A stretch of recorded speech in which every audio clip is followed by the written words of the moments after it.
Good morning, friends. I hope you all are well. I don't know if you're on a spring break or not. We are gearing up for that next week. And so there's a lot of things going on. And I think the next couple episodes may be guest episodes. It just depends on how fast I get my stuff together because I do have family coming in from LA and then family coming in from Utah. So it'll be a fun week, but I will most definitely be scheduling my podcast episodes, and it may be guest episodes. So those are always fun anyway, right? All right. But today I really wanted to focus in on something that is maybe, you know what? I'll be honest with you. I feel like I'm an open book, but there's definitely some things that I don't talk about often. And I think that's because I've just been I internalize a lot. So even on my birth chart, I'm very much someone who has a lot of retrogrades, and those tend to look like me internalizing things. And then also my human design, I have a 6-2 line. So that hermit line is number 2. And that definitely, what can I say? Okay, it's me. I can't apologize for it because it is what makes me such introspective kind of person. So I love it. I love it. But it's definitely funny to me when I come across people who are like, I feel like we're so close, Aubrey, and, we've been friends for years, but I don't know anything about you. And this has happened to me so many times. And you guys know I can talk. Okay. So it's not about like not talking at all, but it is about like maybe reflecting on other people a little bit more and allowing myself to stay what feels safe for me, which is often just keeping it to myself, right? So over time, I've had to learn to speak about things. I've had to learn to talk about my feelings. But at the same time, there's definitely a lot of topics that I'm like, I feel a certain way about something. I'm going to keep it to myself and move on with life. And, there is definitely a part of that that's like, well, it's none of your business. And it's, because it's not, right? A lot of things we can keep to ourselves if we want to. But all of that being said, there is something that I don't talk about a lot that I absolutely think it's ready to come out. And that is what it's like being a healer and also being a Christian woman, which I am. So we're going to go ahead and run these beginning credits and maybe we'll go into a little story time. I don't know what's going to happen. I'm glad you're along for the ride though. All right, here we go. Hey friend, welcome to Deep Healing for Creative Entrepreneurs. My name is Aubrey Bahr and I am a subconscious release technique practitioner and photography business owner. I know you are sick of ending your day feeling overwhelmed and exhausted, and you are seeking a solution to help you feel creatively inspired and actively engaged in your business as well as personal life. In this podcast, we are going to dig into any limiting beliefs or subconscious programs that are keeping you in a space filled with anxiety and stress. This work is not a temporary solution for your life. No. This is a complete transformation. So grab your coffee or tea and let's start you on the road to healing. And let me just say, you can do this, you are worth it, and you are meant to thrive in life and business. So let's dig in.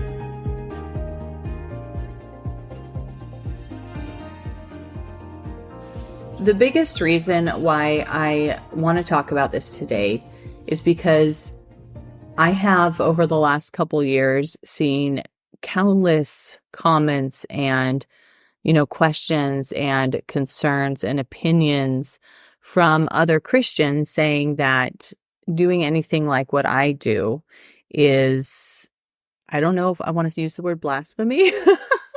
It's pretty serious. Like, well, that's not a Christian thing to do because only Christ can heal. And it's funny because even other Christians that I know that are in this world, they go back and forth with using the word healer just because it's, meant for the one and only, right? And I don't disagree with any of that. And I'm going to kind of explain my points here today with you guys.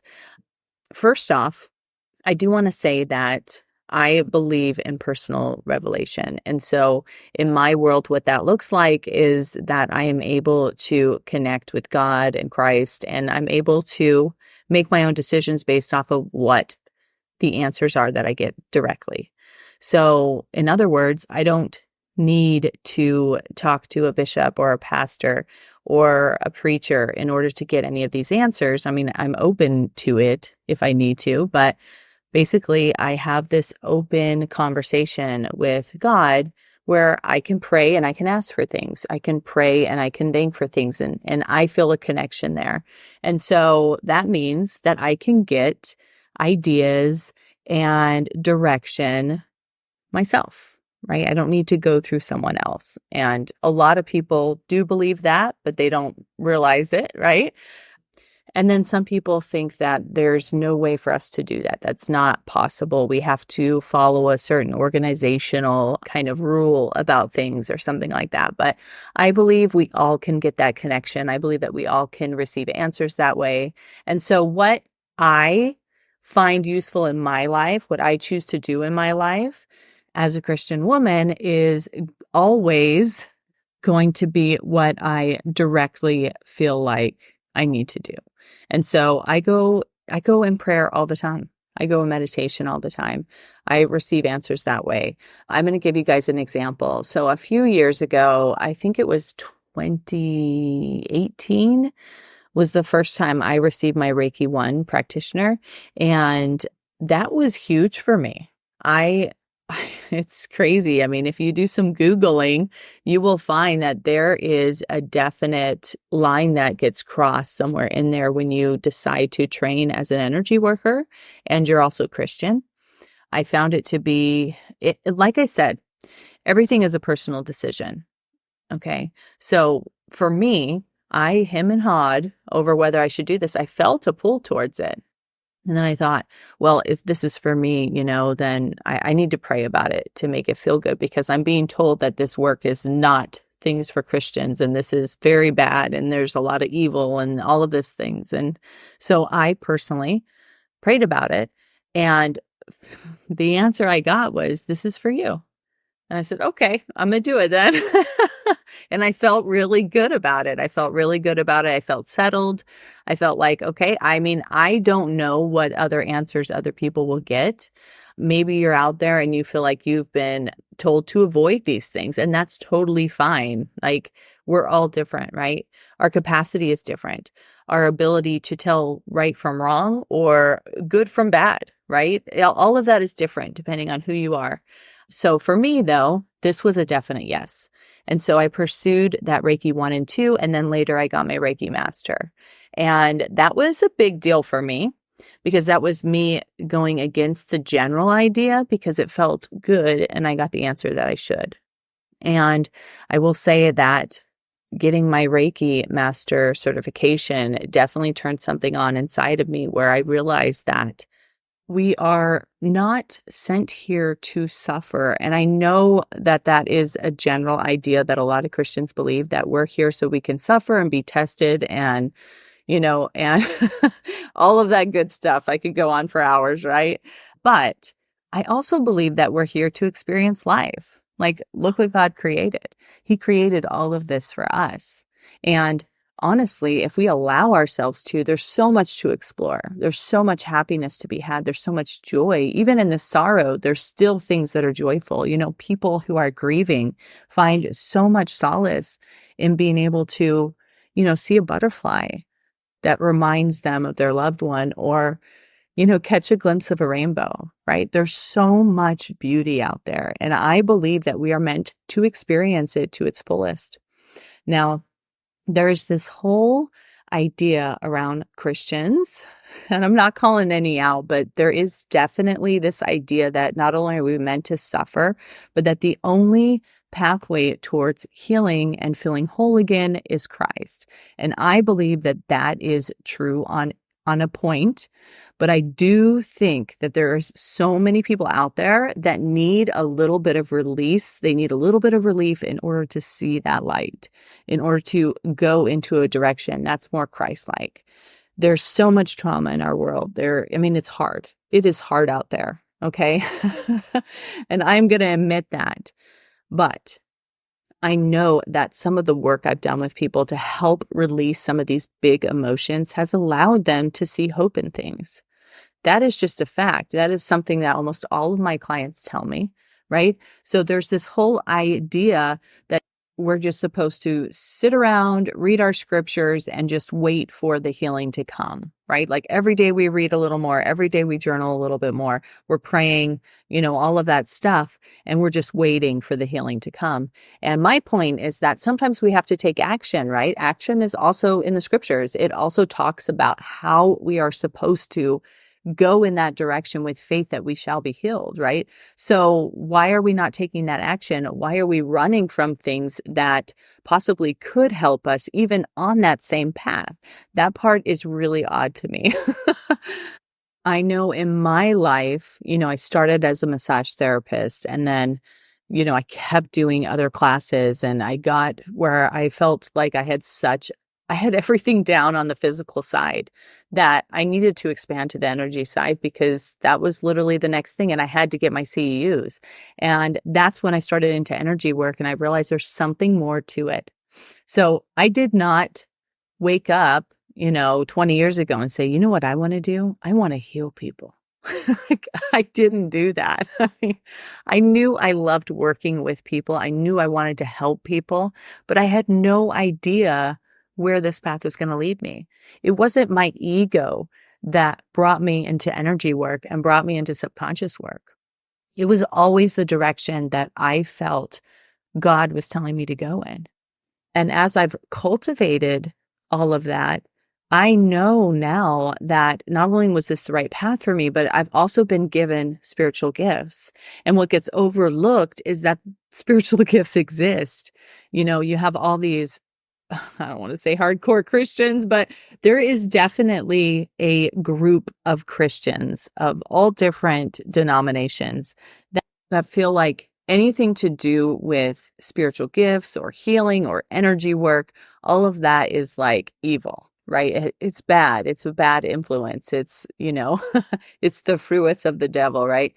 This is just simply not true. And I don't know where they get that from in the scriptures, unless it's more of a modern day translation or just their current preachers that feel like, they need to name call certain modalities and say that they're bad. I don't know what it is, to be honest with you, because it doesn't really happen in my world. But I will say that it is absolutely scriptural to have these spiritual gifts. Like in 1 Corinthians chapter 12, it says, to one is given by the Spirit the word of wisdom, to another the word of knowledge by the same Spirit, to another faith by the same Spirit, to another the gifts of healing by the same Spirit, to another the working of miracles, to another prophecy, to another discerning of spirits.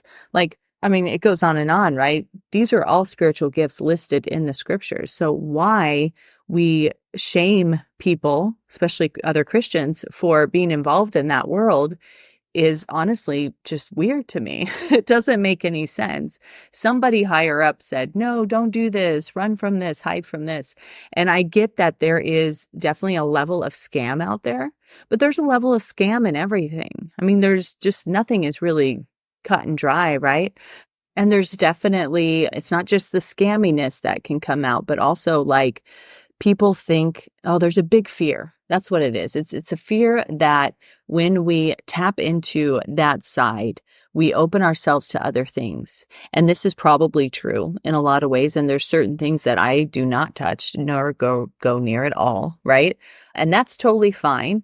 But being fearful of anything that could help you to process your emotions here, and it just seems counterproductive, to be honest with you. It seems like it's meant to keep you kind of small and kind of waiting around.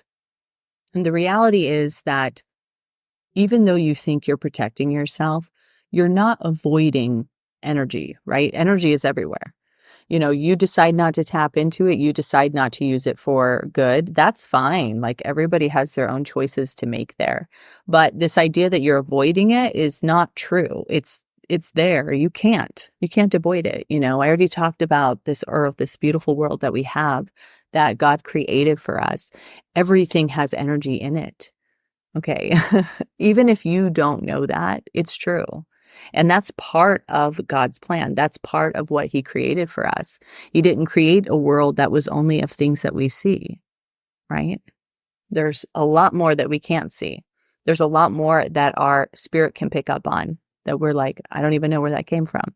So this is a super deep topic. And I just want to use this episode today to encourage people to look outside of that and say, okay, well, is this for me?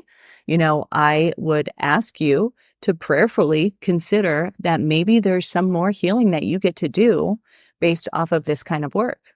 And if it's not the energy work, it's not the Reiki work, it can absolutely be the subconscious work, right? That is an intuitive spiritual gift that I have that has helped everybody who's done it, right? It's helped so many people on a deeper level.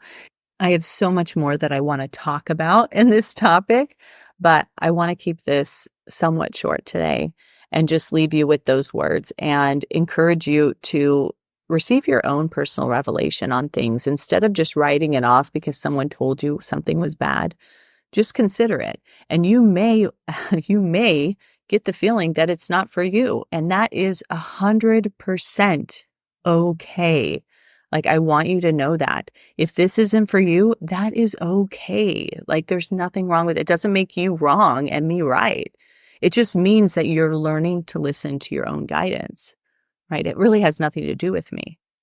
But this idea that we have to listen to other people to lead us in all the right directions is just wrong. We all get this gift. We all get to have personal revelation. So I encourage you to just look into that and see what it means for you and start questioning things around you.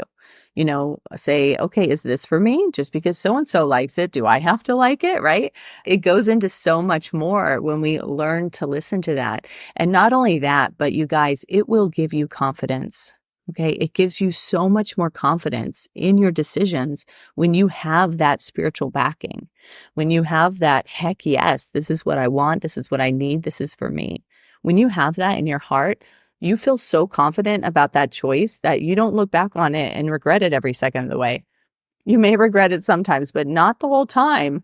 It's just so important to be able to build up your confidence in your daily decisions. So I'm just reaching out to you guys today and hoping that this touches you in a way to help you open your mind a bit, right? See a little bit further out. How does this relate to you? That's going to be in your ball court. That's what you get to decide. Okay. So I encourage you all to do so, even if it starts with a prayer or just meditation or just kind asking. If you don't feel like you have a really close relationship, a lot of times you can just tap in intuitively and still get some kind of answer. So I am absolutely encouraging you to do that today. And I hope you all are well. I hope I just know someone had to hear this today. So whoever you are, have a beautiful day. And I hope that this helped you to get clarification around being a Christian and being pulled towards energy work or anything that's not seen. I'm sending all my lies and I hope the podcast spoke to you some way. If it did, please go ahead and leave me a review and subscribe so that I know you're enjoying what you hear. And further, if you know somebody else who owns their own creative business and struggles with anything that we spoke about, please pass this on because it is my hope that we will be able to build a community of like-minded individuals who love on each other and appreciate the many facets that make our creative business so unique.